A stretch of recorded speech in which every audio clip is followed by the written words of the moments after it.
Hey, good morning, everybody. It's Wednesday, May 27th, and good to be with you today. As I was thinking, as this coronavirus thing continues to drag on, there is a sense of growing tension that can happen and growing frustration.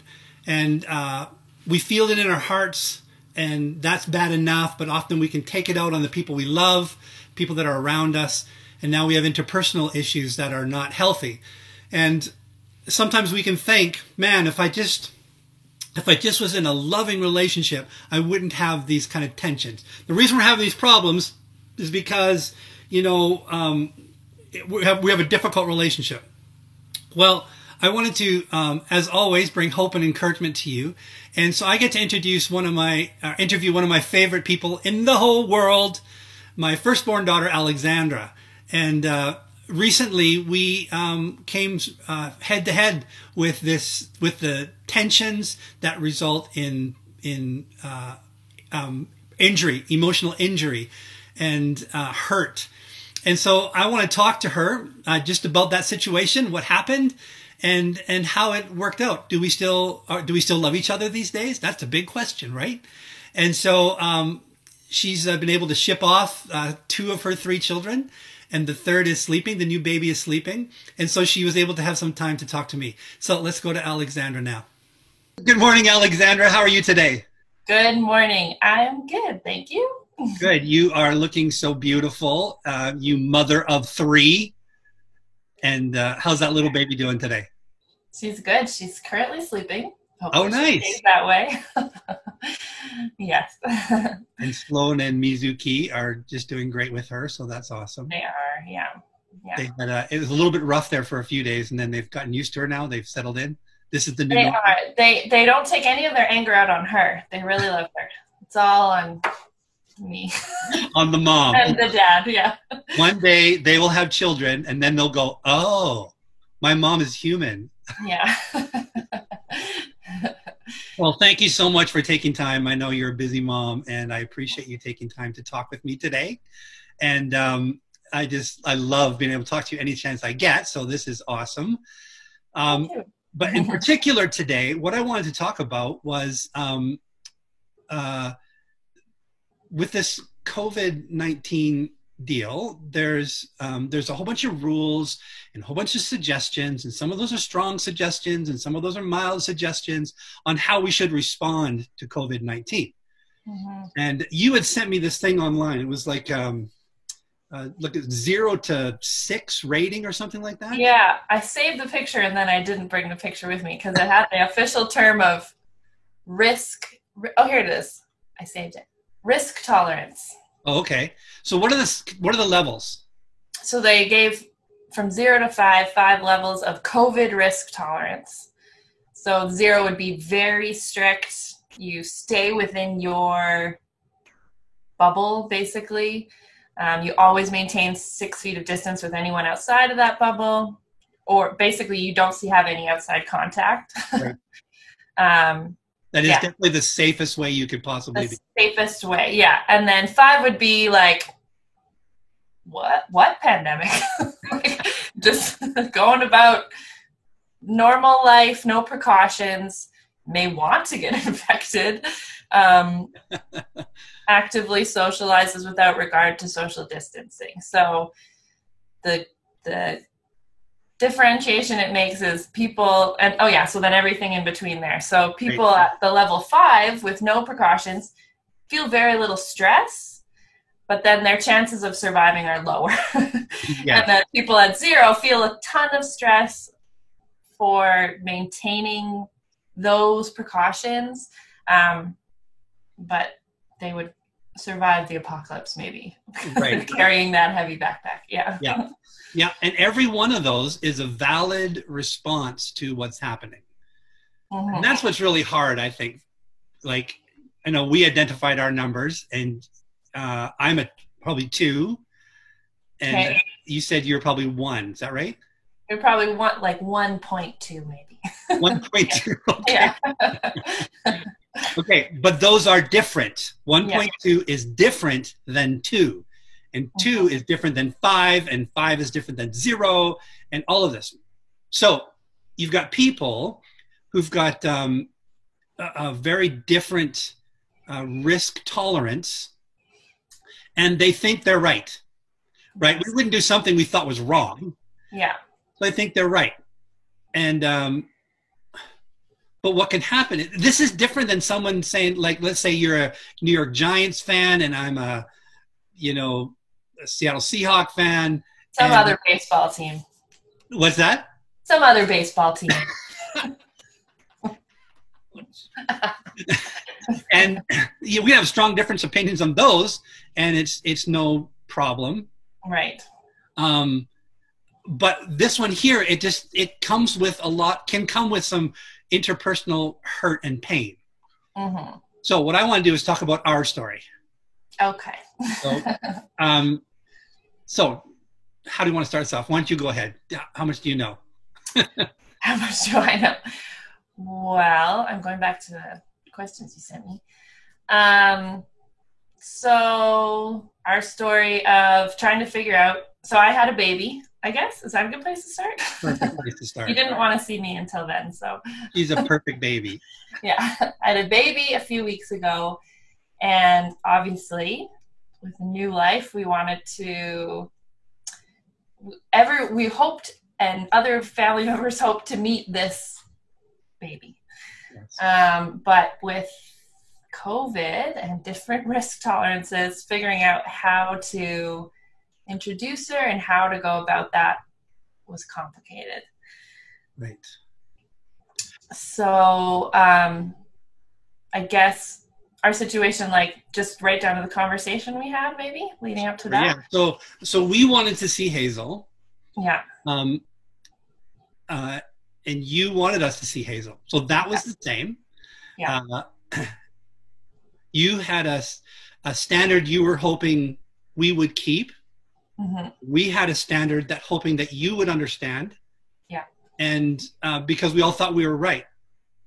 And then this created an immense amount of hurt, because I think on your side of things, it felt for you like we didn't really want to see Hazel because we couldn't do a few simple things to show that we wanted to see our sweet little granddaughter. And that was very painful to you, right? Right. Yeah. Yeah.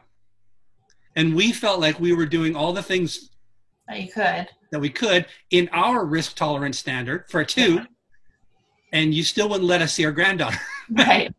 Which well, it constantly feels like, like we're punishing you for not being able to uphold those standards. Right. Yeah. And so we managed to make a meeting happen, with compromises both sides. And we came down, we had masked up, we had put clean clothes on, we had showered and all this stuff. But there was just a heavy tension in the room. Yeah. Did you sense that? Mom and I are both very good at hiding that. Just a huge amount of tension. Luckily, the other 2 granddaughters, Sloan and Mizuki, they're oblivious. They're just having fun. Yeah. 4 adults are in the room, and we're all trying to be polite. I want to hug you. Yeah. And I think the temptation is, when these kind of tensions and hurts come in place, is to just, first of all, you just want the other person to understand you and get it and change. That's the first response. Right. Right? Yeah. If the other person would just understand and get it and change, there'd be no more hurt. Piece of cake. Yeah. The second response is to say, well, I'm just gonna stuff this then. I'm hurt. We'll get through this meeting and we'll get on with life. Yeah. Right? And both of those they don't work. Yeah. And so we opted a third option, which wasn't easy to get into, but we opted to talk about it. Yeah. So how was that for you? Well, I was trying to think. On one hand, it was good because I don't feel like I'm very good at stuffing things. So ultimately, end game wise, I knew that it would be good in me, but it didn't make doing it any easier. Obviously, that's why I don't think it happened till like 3/4 of the way through our visit or something like that. Yeah, and I even think about how it comes up. Like, I think when I think about like my interpersonal communications class, there's a way to present hurt that's the right way to do it, where you say, when you did this, I felt like this, so this, or something. And usually I'm just like, I'm hurt. This is why. Yeah, it all goes out the window.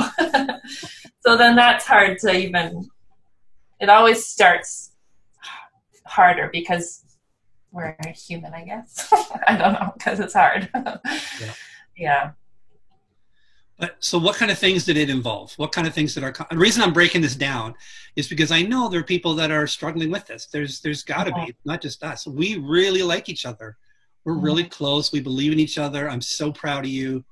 I think you're extraordinary and I love you dearly. And yet we had to do the hard work because there was hurt and tension between us. Yeah. And you got to believe this is happening all around. And so I want to try and break it down a little bit for people to say, oh, okay, let me try that. Right. So what did we do? Well, so what are some things we did? Go ahead. Can you think of some things? I think we did express what we noticed. I feel like that's maybe a starting point. Like, I noticed this was a response that I got, or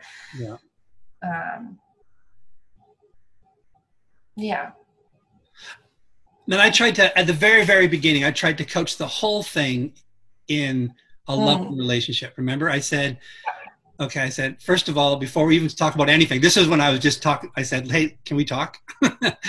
And this was just a FaceTime call way back, even before we got down there. But it was like, you and I are for each other. We love each other. And Colin and Jennifer, the four of us, we totally are for each other. This is a situation. Pandemic is on the outside of us. Pandemic is happening to us. It's created a situation that causes all kinds of tension. And there are all kinds, and it's not just, it can be finances in a marriage. It can be sickness. It can be suddenly being in close quarters. People being in close quarters. These things are just happening. They weren't happening before. They're happening now. Now we got hurt and tension, or tension and hurt. And so to say that first, just to put this in perspective, that if there wasn't a pandemic, we wouldn't be dealing with this thing. We're dealing with this thing because of an outward stuff, something. Right. We're still together. Now that didn't solve any of the hurt yet. That just sort of set the parameters up that we're for each other. Right. Yeah. Yeah. And to keep coming back to that, I think that's something that I have had to keep coming back to, in which that risk tolerance thing really helped me, of like, we all are setting boundaries, and that's where the hurt comes in, because boundaries mean creating space between us. Yeah. And usually creating space between us is hurtful. Like, it's not a good thing between a relationship, or it can be beneficial, but it's because of hurt or something like that. But this is just because of the pandemic. All these boundaries we're creating, we just got to keep blaming it on the pandemic, but it doesn't feel like that in the moment. Yeah, because when Sloan and Mizuki were born, you were not like, okay, here's 37 things you must do before you get to see the baby, right? Yeah. It was like, come see them. In fact, Jennifer was there. I was there, yeah. And so, it was hard to get going. I think maybe the first 3/4 of the meeting was just that whole first bit of affirming love for each other and stuff. But then eventually we had to say, this happened and this is how it made me feel. And we both had to be able to say that. You had to be able to say that. Mom had to be able to say that, right? Yeah. And I think one thing that you said was, it can't be fair that just one person gets to say how they're hurt. Right? Right. Yeah. I think maybe that's how I would like stuff things down, is be like, it's not that big of a deal. Like, I'm reminding myself that I'm not allowing myself to feel hurt because I can rationalize the reason why I feel hurt. But then when like Mom expressed hurt, I was like, how dare you? I have not been feeling hurt. And now you feel hurt. So actually, clearly I was still hurt, but I just was trying to rationalize it. Right. And so we're able to say that, and we're able to say that we were hurt. So we could say, Mom could say why she was hurt, and and she felt like you listened. And then you could say why you were hurt, and you could feel like we were listening. Right? Yeah. I think Stephen Covey says, seek first to be under, it's one of the seven laws of what is it? Success. I don't know. Boy, I'm getting it all wrong. But he talks about seek first to understand, then to be understood. Right? We'd like to be understood. Just understand me. Yeah. And Covey says, no, seek first to understand the other person. And then that can solve a lot of the problems. And it's a kind, it's a generous, it's a Jesus way of doing things. It's a selfless way of doing things. It's a loving way to do things, is to listen first, to really listen to the other person. Because when you can understand, that didn't mean that I suddenly went from a 2 to a 1.2 on the risk tolerance scale. Yeah. You're still a 2, you're still a 1.2, but I was able to understand why you are there and how that would make you feel if somebody didn't respect that. Right? Yeah. And I felt like you could understand how we were feeling. And no. It's not always this way, but I often feel like you don't actually need to go much further once you hear how the other person feels. Because usually what you need to hear is like, oh, you didn't do this because you don't want to see me. It's just usually correcting misinformation. And once you hear how the other person feels, I mean, sometimes there's still more cleanup to be done, but a lot of the time I feel like that is the issue that needs to get solved. It's just clear communication. Yeah. That's all right. And we don't do it because it's hard. There were lots of tears that were being shed during this time because it's just so hard. But it's also so worth it. Right? And it's a skill we can get better at. Like you were just saying, you had a conversation with a friend on social media and how you guys had different opinions.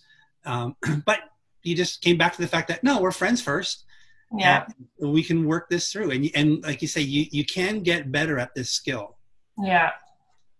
Yeah. Yeah.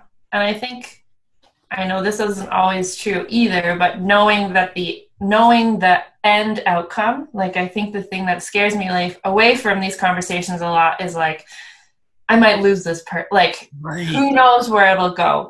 So I realize that is sometimes the case. And unfortunately in our situation, and I think sometimes in these family relationships, hopefully that the end outcome is that we love each other, or we want to be in a relationship, and that's the end outcome. So that helps move through it as well. Yeah. Knowing that that's where you're going to get after all this hurt. Yeah, it's worth the risk, even though it does feel like a risk every time for some reason. Yeah. Right. But the love relationship is greater than that. So, and and we're better now coming the other side, and and hopefully the single pass soon too. Yeah. I think it will still be more, we're going to have to keep having conversations, which is annoying, as things open up. And even Colin and I last night kind of checked in because our church did a survey talking about where they were moving, and we have different risk tolerances between us even.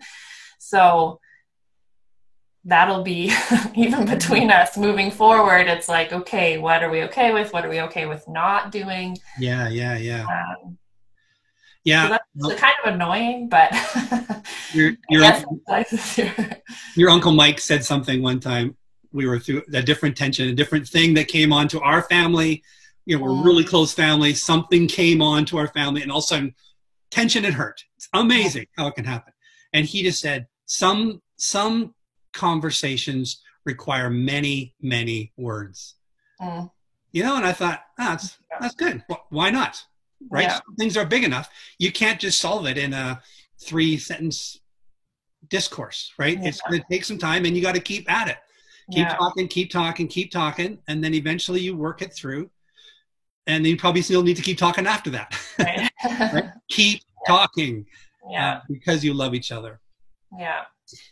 Well, thank you so much, Alexandra, for spending time with me. I just want to tell you I love you 1,000 times, and then this video would be too long. I can edit it out, I guess. Yeah.